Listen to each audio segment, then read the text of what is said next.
เวลาซื้อตั๋วเครื่องบินคุณเลือกที่นั่งจากอะไรบางคนชอบริมหน้าต่างบางคนต้องริมทางเดินเพื่อสะดวกลุกไปเข้าห้องน้ำแต่มีอีกกลุ่มที่เลือกจากความปลอดภัยโดยเฉพาะในยุคที่ข่าวอุบัติเหตุทางอากาศโผล่มาในหน้าฟีดให้เห็นบ้างประปรายถึงแม้จะรู้ว่าโอกาสเกิดเหตุร้ายบนเครื่องบินนั้นน้อยมากแต่ถ้ามันเกิดขึ้นจริงเราจะนั่งตรงไหนถึงมีโอกาสรอดมากที่สุดคำตอบนี้ไม่ได้มาจากการคาดเดาแต่มีข้อมูลสถิติและงานวิจัยรองรับอย่างจริงจังงานวิจัยว่าอย่างไรนิตยสาร Popular Mechanics เคยวิเคราะห์ข้อมูลจากอุบัติเหตุเครื่องบินกว่า 20 ครั้งย้อนหลัง 30 ปีพบว่าผู้โดยสารที่นั่งบริเวณท้ายลำเครื่องหลังปีกมีอัตราการรอดชีวิตสูงกว่าผู้ที่นั่งบริเวณด้านหน้าโดยในตัวเลขเฉลี่ยผู้โดยสารแถวหลังสุดมีอัตราการรอดชีวิตถึง 69% ส่วนผู้ที่นั่งใกล้หัวเครื่องมีอัตราการรอดชีวิตเพียง 49%ข้อมูลนี้ยังสอดคล้องกับผลทดสอบของ Federal Aviation Administration FAA ซึ่งพบว่าแรงกระแทกจากการตกมักรุนแรงที่สุดบริเวณส่วนหน้าเครื่องที่นั่งริมทางเดินหรือริมหน้าต่าง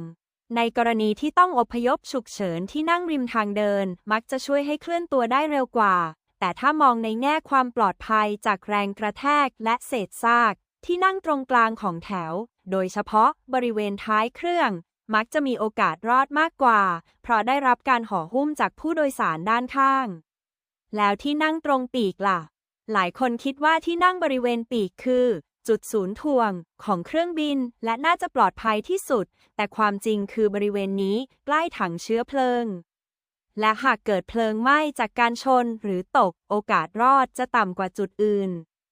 สรุปนั่งตรงไหนปลอดภัยสุดจากข้อมูลหลายแหล่งสามารถสรุปได้ว่าบริเวณด้านหลังเครื่องบินหลังปีกคือจุดที่มีแนวโน้มปลอดภัยที่สุดที่นั่งแถวกลางของแต่ละแถวไม่ใช่ริมทางเดินหรือริมหน้าต่างมีโอกาสรอดสูงในกรณีแรงกระแทก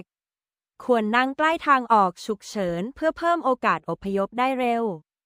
แม้จะมีข้อมูลชัดเจนว่าที่นั่งด้านท้ายเครื่องและบริเวณแถวกลางของแต่ละแถวมักมีอัตราการรอดชีวิตสูงกว่า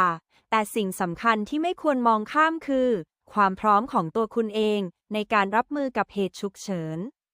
เพราะไม่ว่าคุณจะนั่งตรงไหนการฟังคำแนะนำลูกเรือรู้ตำแหน่งทางออกและปฏิบัติตามขั้นตอนอย่างมีสติอาจเป็นปัจจัยสำคัญที่ช่วยให้คุณปลอดภัยมากกว่าตำแหน่งที่นั่งเสียอีก